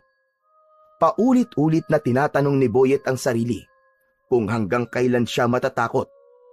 Nakikita niya ang paghihinagpis ng mga naulila at ang takot sa kanilang mga mata. At sa puntong yun, unti-unting kwinestyon ni Boyet ang sarili kung karapat dapat ba talaga siyang maging tagapagmana ng mutya ng punso. Nagpatuloy pa rin sa pagsalakay silakan sa baryo ni Boyet sa mga sumunod na gabi. Ramdam pa rin ni Boyet na desperado ang gabunan na makuha ang mutya ng punso. Palaging nasa loob ng kubo nila si Boyet sa tuwing sumasalakay silakan. Nakaupo siya sa gilid ng papag habang yakap-yakap ang kanyang mga tuhod. Patuloy pa rin siyang kinukumbinsi ni Lolo Efren. Paulit-ulit itong sinasabi sa kanya na siya lamang ang may kakayahang tapusin silakan. Pero kahit na anong pilit ng matanda, hindi niya magawang sumagot ng oo. Hanggang isang gabi, mula sa mahimbing na pagtulog ni Boyet, ay nagising siya nang malakas siyang yugyugin ni Lolo Efren. Boyet! Boyet, bumangon ka, apo! Sumasalakay na naman silakan! Ito na ang oras para lumaban ka! Harapin mo na siya, apo! Nakikiusap ako sa'yo! Lolo, natatakot po ako. Hanggang kailan ka matatakot, Boyet? Kailan mo haharapin ang halimaw na yon? Hihintayin mo pa bang maubos tayong lahat dito? Hindi ko talaga kaya, Lolo. Hindi po ako matapang. Hindi mo kailangan maging matapang, apo. Ang kailangan mo lang gawin ay maniwala sa iyong sarili. Pero paano po? Paano po kung hindi ko siya matalo? Kaya mo, Boyet. Kaya mo. May mutya ka ng punso. Hindi ito napunta sa'yo nang walang dahilan.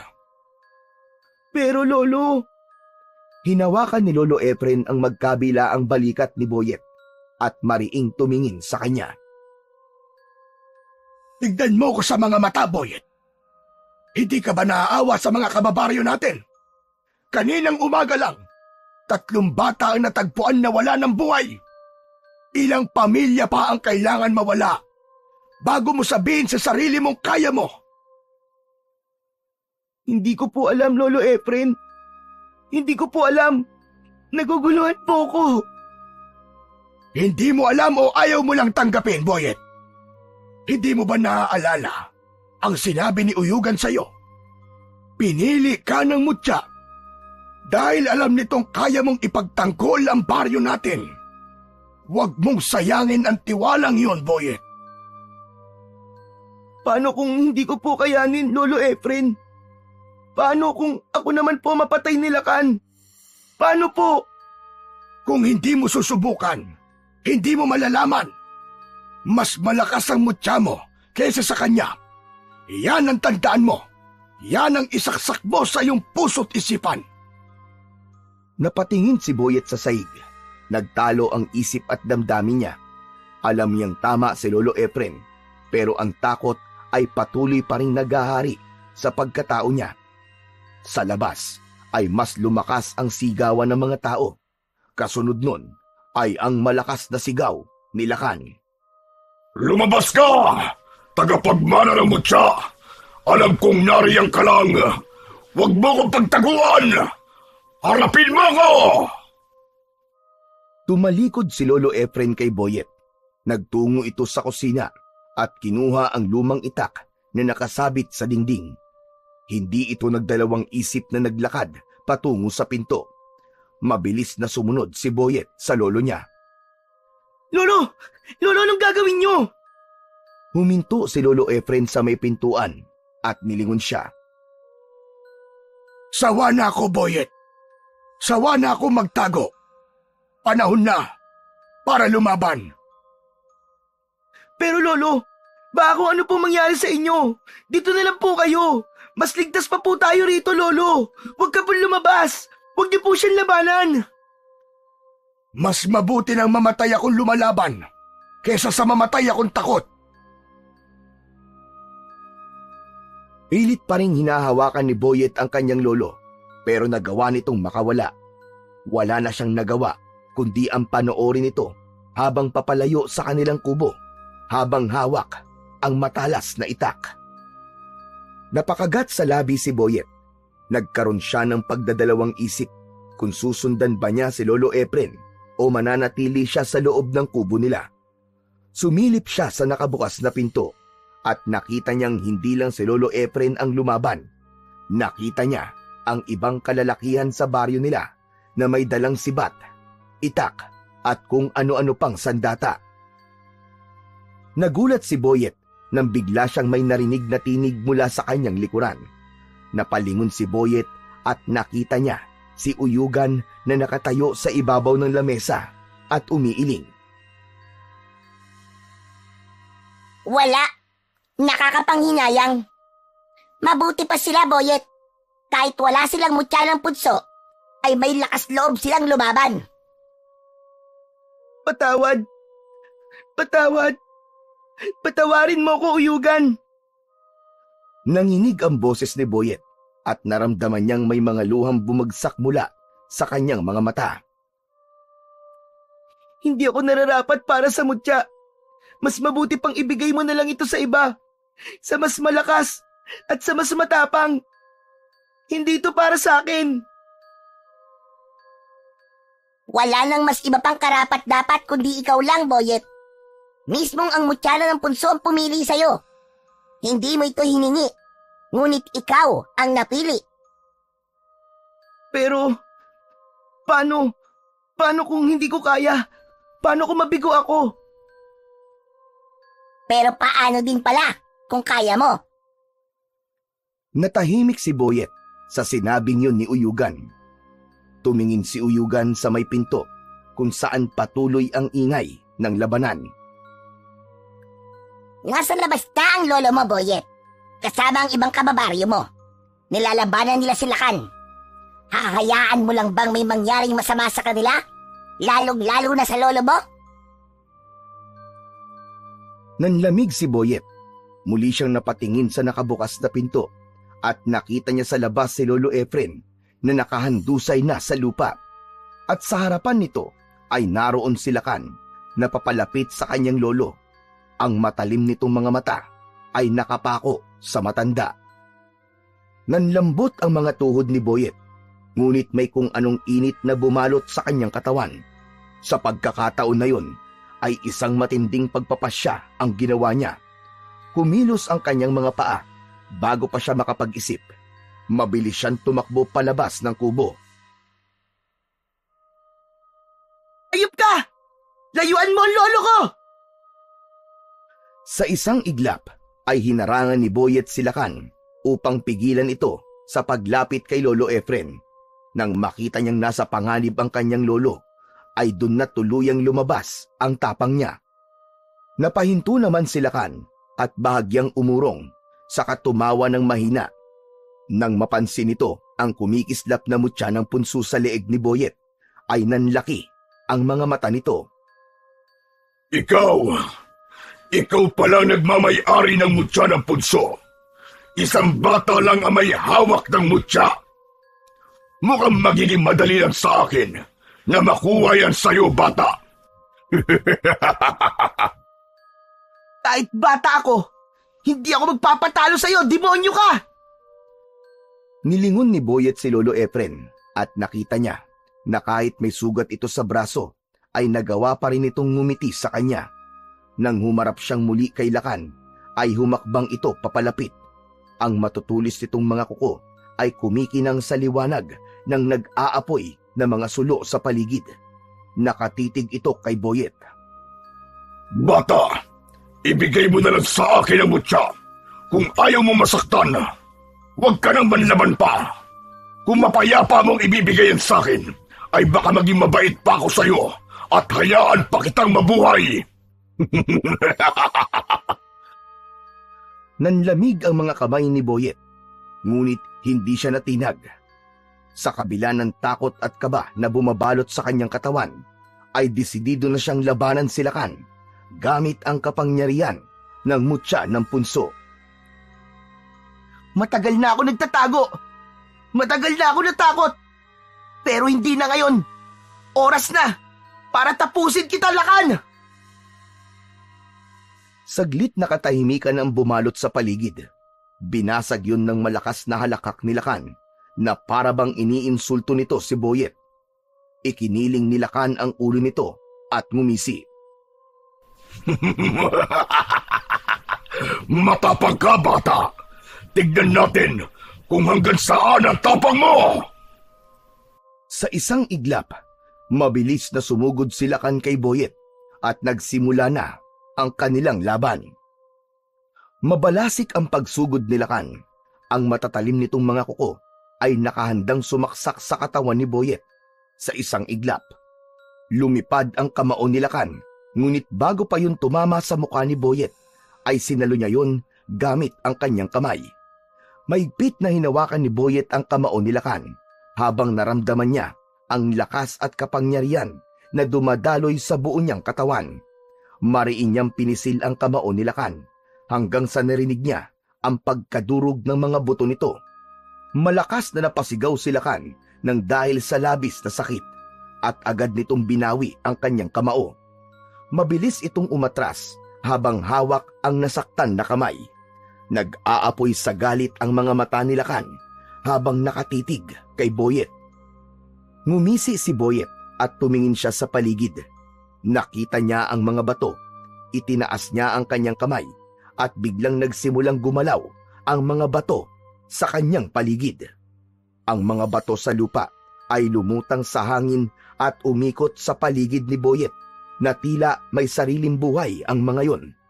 Ikinumpas niya ang kanyang kamay at lumipad ang mga bato patungo kay Lakan.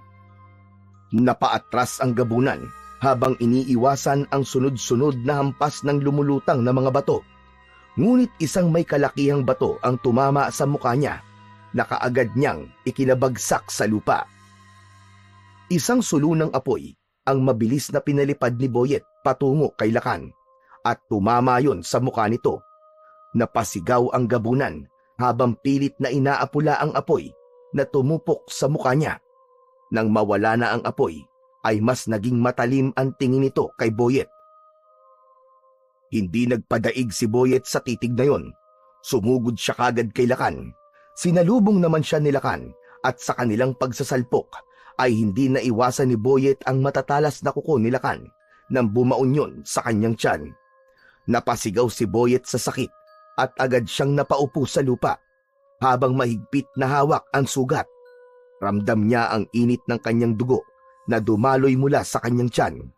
Nanginig ang kanyang katawan at unti-unting bumibigat ang kanyang paghinga. Mabagal na lumapit si Lakan habang isang mapanuksong ngiti ang nakapinta sa mukha nito. Tama na ang paglalaro. Tapos na ang laban, bata. Huwag ka na magpumilit pa. Dahil hindi mananalo kagaya mo sa akin. Ibigay mo na lang ang mutya at baka maisipan ko pang buhayin ka. Napakagat ng labi si Boyet at saglit siyang nawalan ng pag-asa. Napatingin siya sa paligid hanggang sa may nakita siya sa gilid ng kalsada. Napansin niya ang isang malaking troso na naroon.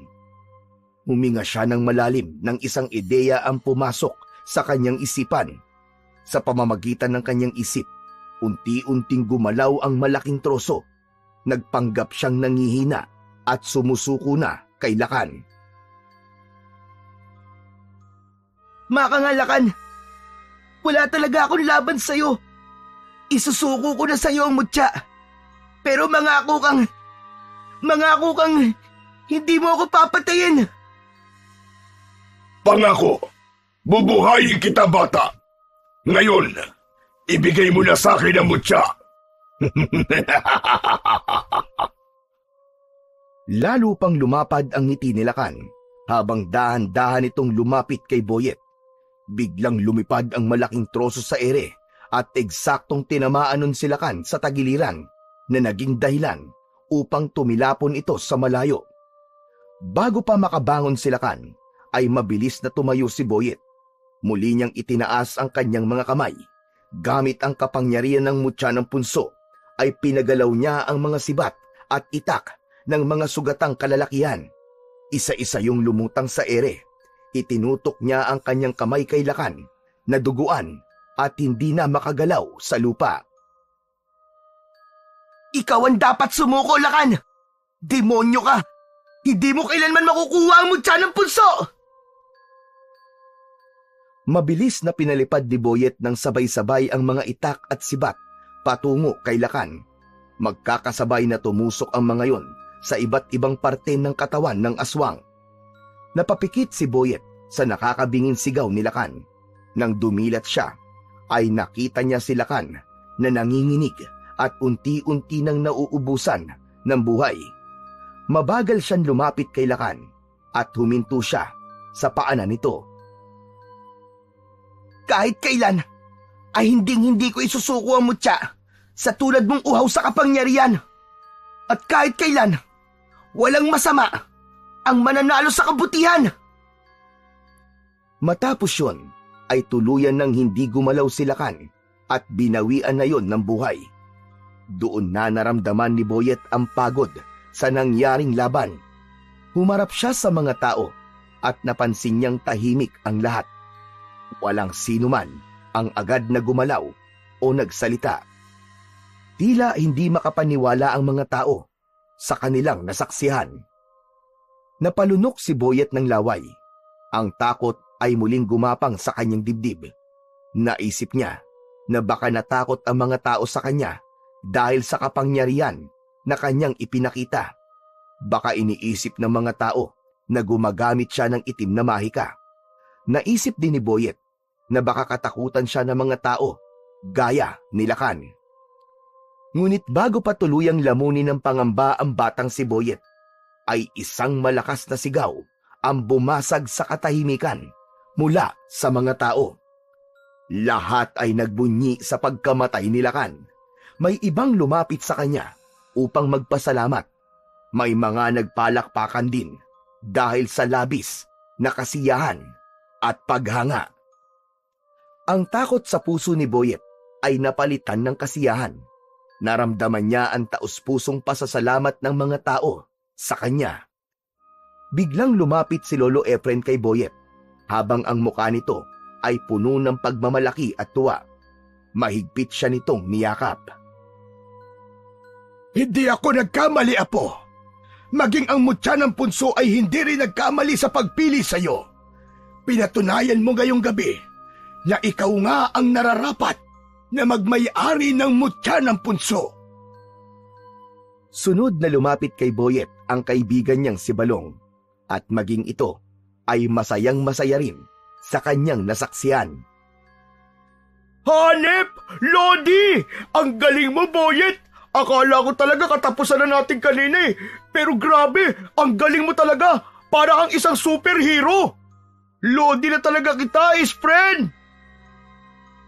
Napangiti si Boyet at bago pa magtuloy-tuloy ang pagdagsa ng mga tao para lapitan siya at kausapin, ay itinaas ni Lolo Efren ang kamay nito upang pahupain ang kaguluhan.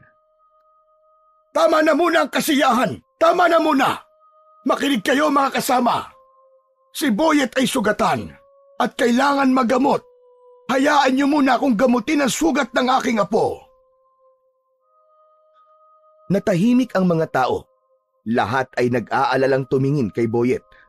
Dahan-dahang inilalayan ni Lolo Efren si Boyet.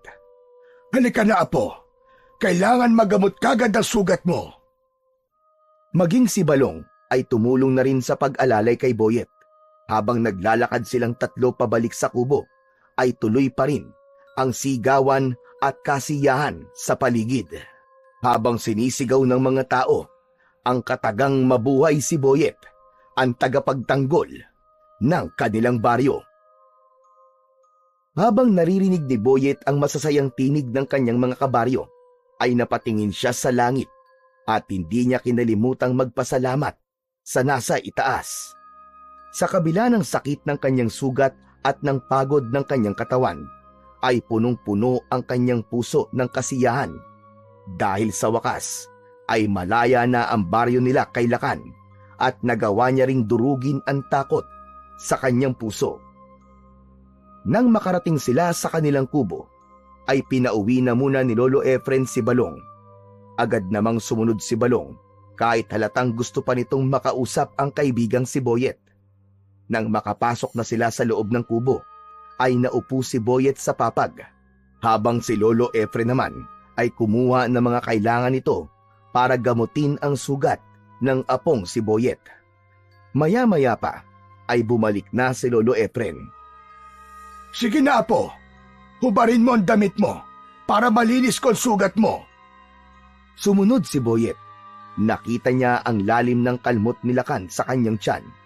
Umupo si Lolo Efren sa tabi niya at maingat nitong nilinisan ang sugat niya. Aray, aray! Aray, ang hapdi po, Lolo! Tiisin mo lang, Apo. Mas mabuti na masaktan ka ngayon kaysa magkaroon ito ng impeksyon. Pero alam mo ba, Boyet? Sobra kitang ipinagmamalaki. Talagang ipinakita mo kanina kung gaano ka katapang. Salamat po, Lolo. Pero kung hindi po dahil sa inyo, hindi ko po yun magagawa. Kung hindi niyo po ako pinilit lumaban, baka hanggang ngayon po takot pa rin po ako. Alam kong darating ang araw na matatanggap mo ang tungkulin mo, Apo.